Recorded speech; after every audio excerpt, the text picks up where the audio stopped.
उत्तर प्रदेश के पूर्व मुख्यमंत्री कल्याण सिंह का आज पूरे राजकीय सम्मान के साथ किया गया अंतिम संस्कार।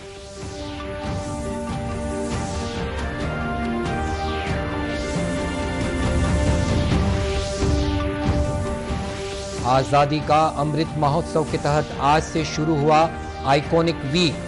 गुमनाम स्वतंत्रता संग्राम सेनानियों की याद में किए जाएंगे अनेक आयोजन।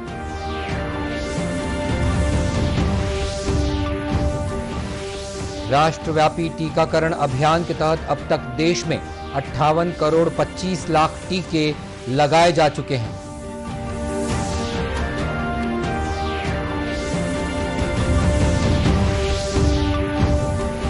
और प्रधानमंत्री आवास योजना का लाभ लेकर कोरबा जिले के 2000 से अधिक लोगों ने बनाए पक्के मकान।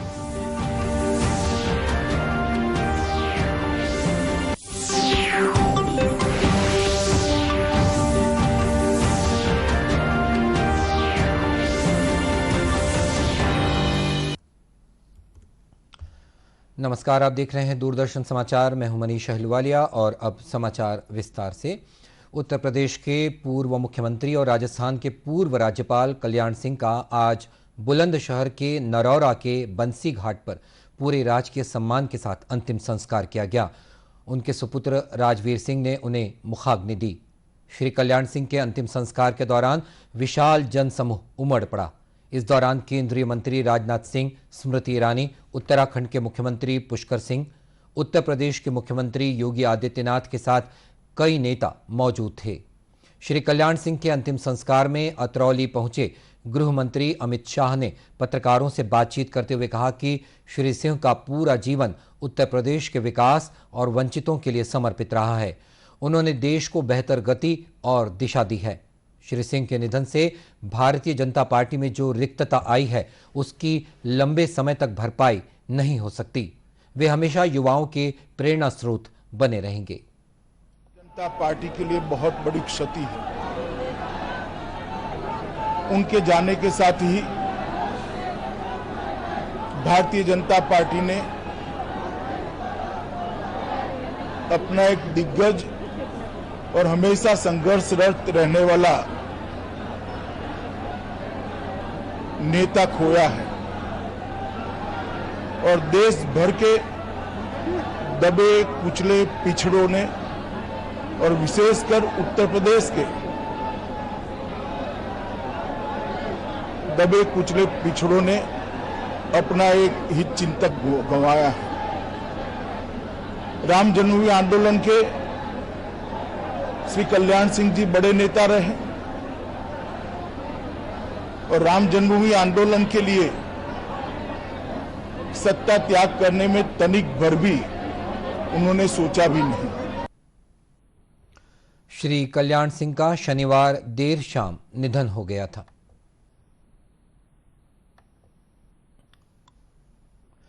केंद्रीय सूचना और प्रसारण मंत्रालय द्वारा आज आइकॉनिक वीक समारोह का शुभारंभ किया गया। ये सप्ताह जो 29 अगस्त तक चलेगा, इसके तहत आज़ादी का अमृत महोत्सव मनाने के लिए अनेक उत्कृष्ट कार्यकलापों की एक श्रृंखला शुरू की गई है, जिसमें जन भागीदारी और जन आंदोलन की समग्र भावना के तहत देश भर के लोगों को इसमें शामिल होने का आग्रह किया जा रहा है।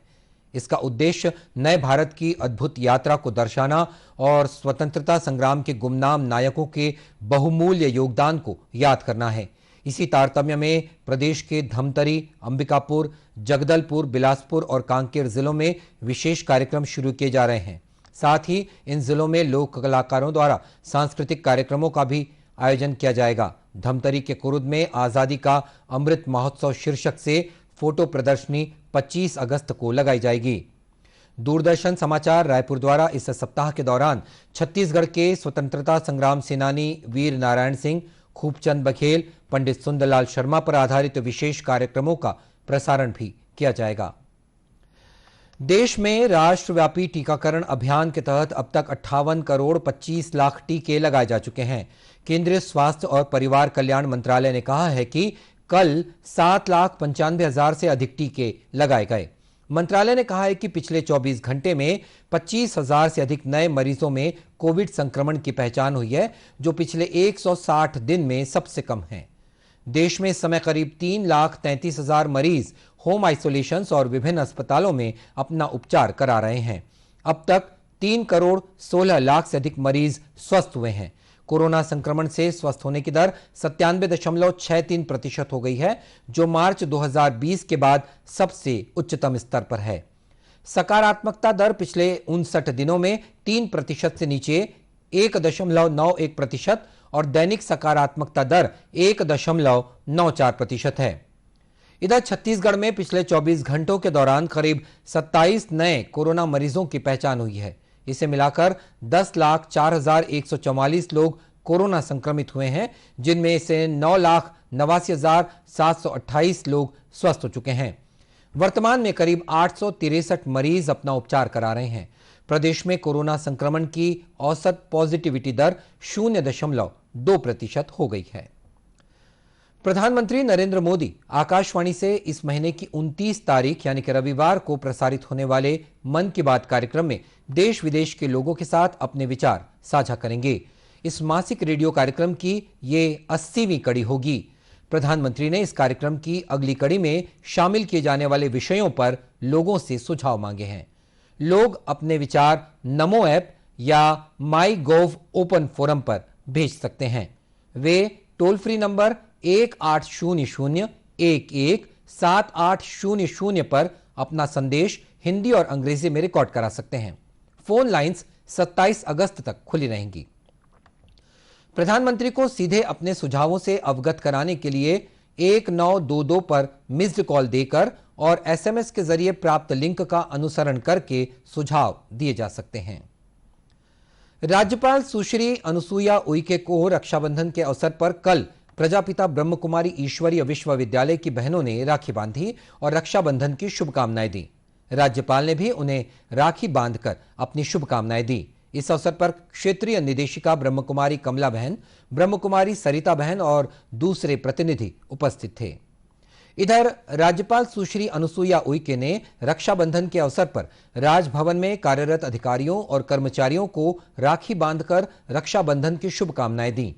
यह कार्यक्रम राजभवन में पहली बार आयोजित किया गया था। और रक्षाबंधन के अवसर पर जांजगीर चांपा जिले के बलौदा और अकलतरा ब्लॉक की महिलाओं ने अलसी, केला, भिंडी और भाजियों के रेशे निकालकर राखियां बनाई हैं। गंगे मैया स्व सहायता समूह बहेराडीह और उजाला स्व सहायता समूह सिवनी की महिलाओं ने बिहान बाजार में स्टॉल लगाकर इन राखियों का विक्रय किया। प्रकृति प्रेमी इन महिलाओं ने पेड़ों के तने में राखी बांधकर लोगों को पर्यावरण संरक्षण का संदेश भी दिया। इधर छत्तीसगढ़ की 36 प्रमुख भाजियों का पेटेंट कराने वाले बहेराडीह के कृषक रामाधार देवांगन ने बताया कि इस बार रक्षाबंधन के पर्व पर रेस्टोरेशन फाउंडेशन की टीम के साथ मिलकर उन्होंने अलसी, केला, भिंडी, अमारी और चेज भाजी के रेशों से राखियां बनाई हैं। इस साल रक्षाबंधन को हमने खास बनाने के लिए अल्प आयु वाले जैसे वनस्पति, केला, अलसी, हमारी भिंडी, चेज भाजी के रेशों से हमने बहुरंग से राखी तैयार किए हैं, जो हमारे बिहान के स्व सहायता समूह महिलाओं से ये राखी तैयार की गई है। कांकेर जिले के अंतागढ़ में स्थित 28वीं वाहिनी सशस्त्र सीमा बल के प्रांगण में रक्षाबंधन का पर्व मनाया गया। यहां घर परिवार से दूर रहने वाले सुरक्षा बल के जवानों को सेवा भारती समिति और अखिल भारतीय वनवासी संघ की बहनों ने राखी बांधी। महिलाओं की आत्मीयता देख जवानों ने उनका आभार भी जताया। इन महिलाओं ने रावघाट रेल परियोजना की सुरक्षा में तैनात जवानों को भी राखी बांधी। इस अवसर पर सीमा सुरक्षा बल के वरिष्ठ अधिकारी और जिला प्रशासन के अधिकारी उपस्थित थे। केंद्र सरकार की प्रधानमंत्री शहरी आवास योजना स्लम बस्तियों में कच्चे मकान में रहने वाले लोगों के लिए वरदान साबित हो रही है। कोरबा जिले में आर्थिक रूप से कमजोर वर्ग के सैकड़ों लोग इस योजना का लाभ लेकर पक्के मकान बना रहे हैं। इस योजना से लाभ लेने वाले हितग्राहियों ने बताया कि पहले उन्हें बारिश के दिनों में कच्चे मकानों में रहना पड़ता था, जिससे उन्हें काफी परेशानी होती थी।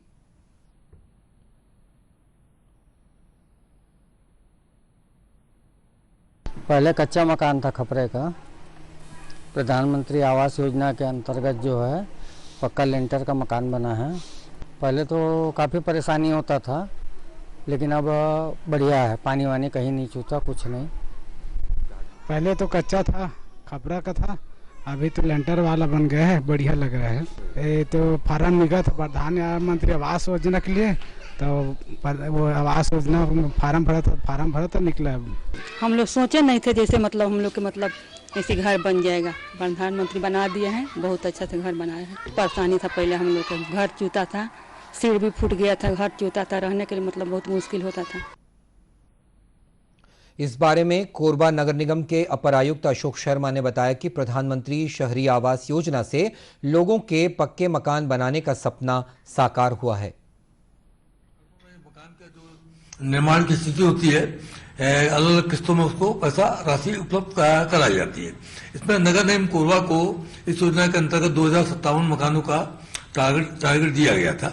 इसमें से 1979 मकान का काम तो उनको पूरी किस्त देके और पूरा करा लिया गया है और उनका पूर्णता का प्रमाण पत्र दिया जा चुका है, उनको पूरी राशि वितरित भी की जा चुकी है। लेकिन बहुत फायदेमंद, आप देख रहे होंगे कि जितना भी टारगेट दिया जाता है हर आदमी फायदा उठा रहा है। आप अगर निरीक्षण करेंगे तो लोग बड़े अच्छे कच्चे मकान वालों ने बड़े अच्छे पक्के मकानों में अपने मकान कन्वर्ट कर लिए हैं सारी सुविधाओं के साथ, और काफी लाभान्वित है। और कोरबा नगर निगम ने 2000 से अधिक कच्चे मकानों को पक्का बनाने का लक्ष्य रखा था। अभी तक 2000 मकान बनकर तैयार हो चुके हैं। शेष मकानों को भी जल्द ही बना लिया जाएगा। इसके लिए हितग्राहियों को केंद्र सरकार की ओर से 1.5 लाख रुपए और राज्य सरकार की ओर से 70,000 रुपए अनुदान देने का प्रावधान है। आजादी के लिए भारत का शानदार संघर्ष आधुनिक विश्व के महानतम संघर्षों में से एक है। दूरदर्शन समाचार इस शानदार संघर्ष की एक झलक रोजाना आपके लिए लेकर आ रहा है। आज हम आपको बताते हैं कि स्वतंत्रता आंदोलन में 23 अगस्त का दिन क्यों महत्वपूर्ण है।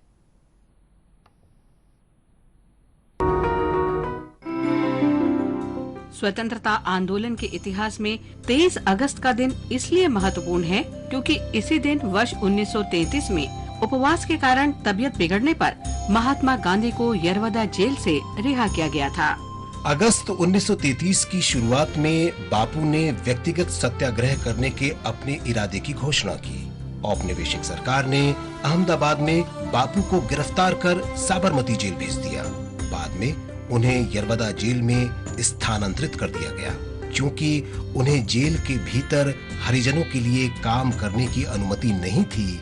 इसलिए उन्होंने 16 अगस्त से भूख हड़ताल शुरू कर दी।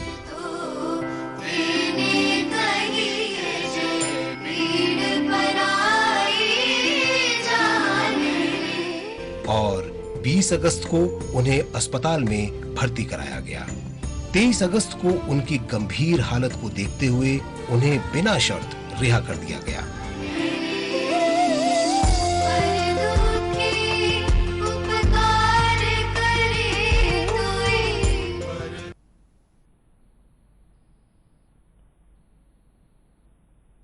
और बुलेटिन के अंत में मुख्य समाचार एक बार फिर। उत्तर प्रदेश के पूर्व मुख्यमंत्री कल्याण सिंह का आज पूरे राजकीय सम्मान के साथ किया गया अंतिम संस्कार।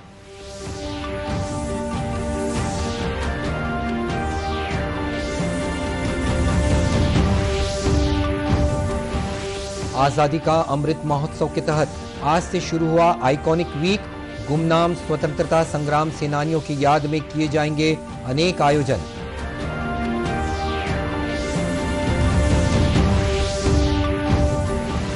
राष्ट्रव्यापी टीकाकरण अभियान के तहत अब तक देश में 58 करोड़ 25 लाख टीके लगाए जा चुके हैं।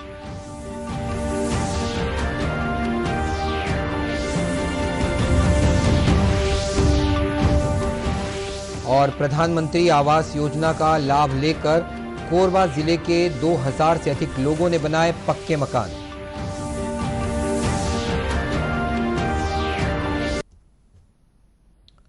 और इसी के साथ ये समाचार बुलेटिन समाप्त हुआ। नमस्कार।